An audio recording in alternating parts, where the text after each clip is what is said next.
What is up, guys? Welcome back to Dan's Reviews, and today we're going to be doing another Walking Dead throwback review for The Walking Dead Season 1.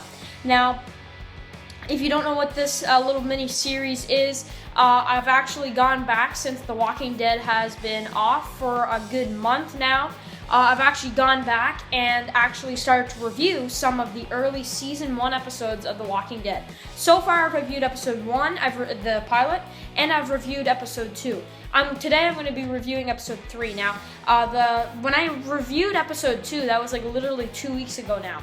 I actually forgot about this little series that I was doing. So, today we're going to go ahead and review Episode 3. Episode 4 review will probably be in the next couple days, because people seem to really like these videos. So, also another thing I just want to talk about real quick. I know you guys already know this, but I have been reading Outcast, and I'm almost finished the first trade paperback.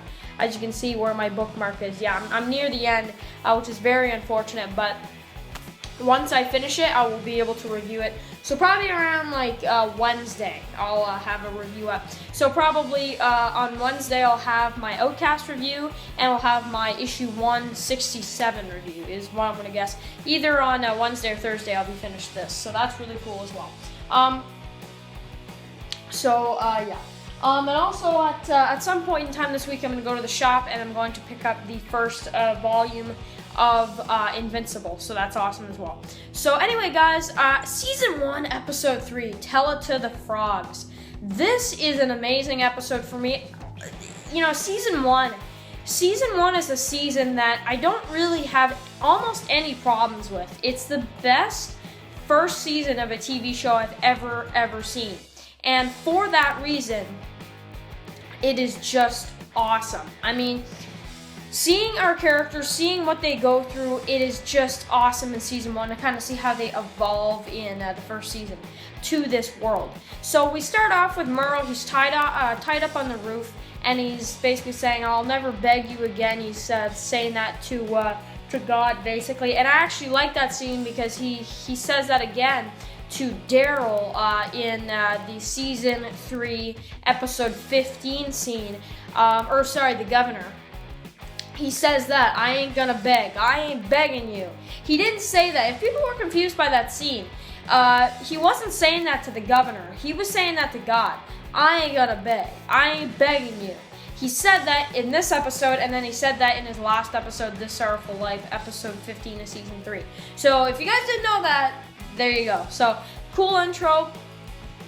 We get the idea that he'll probably die, which of course he doesn't, but we kind of, as fans, first viewing of this episode, you'd kind of think he died. There's walkers at the door, and you know, you'd think that maybe in that intro it kind of tells you that he'll die, but of course we don't really find out until Season 3 when we find out he had to cut off his own hands. So yeah. Now also we do see some other stuff which is really cool in this one. We see Rick find Carl, Lori again. So that was good. I loved that scene because of Shane when he sees that and everything.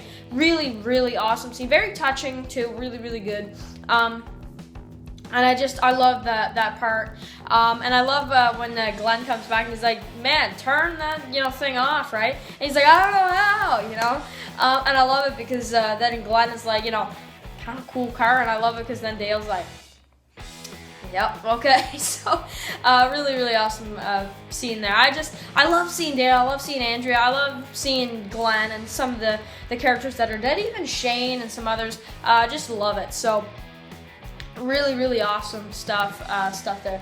So, really cool. We see Rick reunite with Carl and Lori again. Lori's like, "Oh God, I was with Shane, man. I'm like the worst wife ever, right?" But of course, it's kind of Shane's fault because he told Lori that Rick was dead. But she kind of got over Rick pretty quickly. So there's still some things that kind of makes her a little weird in that sentence. But anyway, still really cool. We see them at the campfire, really cool. They talk about what is Daryl going to react? How is Daryl going to react to what has just happened with Merle?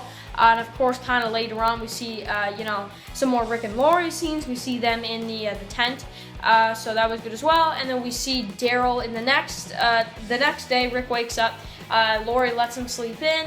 Everything's kind of going good at this point. We see Carol. She washes Rick's clothes, and we do see the part where Daryl appears. So Daryl appears, and it's really, really awesome because we see the deer. And we see the deer-eating zombie again, Greg Nicotero. And they actually made an action figure. McFarlane Toys made an action figure of I think it's called the deer-eating zombie. Really, really cool. So I actually don't have it from, it's iconic. It's a really iconic figure because it's like from Series 1, so it's like really pricey. But if I ever find that, I will definitely buy it. It's really, really cool. So it's Greg Nicotero that played that zombie. So we see Daryl. He's got the string of squirrels, so he's already good. But then he finds out that Merle is, is basically he believes he could be dead. But then, of course, when he finds out what happened, of course he goes at Rick, and of course, he loses. Shane kind of holds him down, and So, and I just this part I laugh so hard every time. Because this sounds so stupid, and I love that Daryl kind of reacts as like, it's just weird. Because basically what happens is T-Dog's like, I dropped the key, right? And he's like, you couldn't pick it up? So, I always love that scene. That did sound pretty ridiculous, right? Didn't it? I mean, I dropped the key, right? You couldn't pick it up. So, awesome scene. That's probably one of my favorite first Daryl scenes. I love it. So memorable for me. For some reason, that always stands out. So Rick decides, I'm going back. Everybody thinks that Rick is wrong, Shane, Lori, but he goes anyway. So he goes in there, and it's pretty cool because we see that Merle has escaped, and we see that near the end when we see Daryl, Glenn, T-Dog, and Rick arrive at the rooftop, and we see that, of course, the only thing that's left is Merle's hand. So Daryl's kind of freaking out near the end. So that's what happens between that. So that was great. Now, seeing the stuff with Carl and Shane, really cool, catching the frogs like they talked about.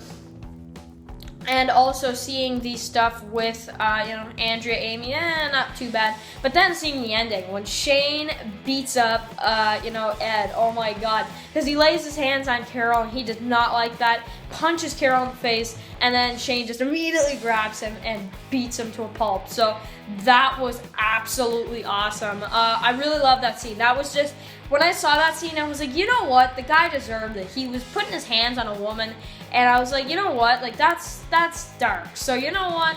I think what Shane did was good for its time. Now, everybody was making it seem like Shane was the bad guy. Really, it was Ed, because Ed was putting his hands on Carol. So, really, it's not, Shane's fault at all. He was just taking care of business. He was a police officer like Rick, and when he saw something was going wrong, he still has his police kind of training skills, and he knows what to do. And of course, we see what happens there. So that's episode 3. Really, really awesome episode. If I had to score it out of 10, I'm going to give this one a 9.5. This was a really great episode. A lot of stuff that we were waiting for. I was waiting to see when Rick was going to reunite with his family. I was waiting to see who this Daryl guy was going to be. I was waiting to see all that back in season 1 when I was watching it. So you know what? This is a really great episode. It brings in a lot of new elements, and kind of has a pretty big cliffhanger at the end too. You don't really know what happened to Merle. And I'd love to see a webisode of what happened to Merle and see the governor come up and he's like, come on, man, we gotta do it, And that would be an awesome webisode for them to film. So I wish they do that. They stopped filming the webisodes, but I wish they'd bring them back. Some of them are cool, and then some of them are kind of, I don't know. But that'd be a cool one. I would watch that. So anyway, guys, make sure to write your comments below. Do you want me to see review episode 4? I'm probably going to anyway, because a lot of people want to see the rest of my season 1 reviews. I got 3 episodes left of season 1, then we're on to season 2 if you guys still want to see season 2. Anyway, guys, I'll see you guys really soon. Peace.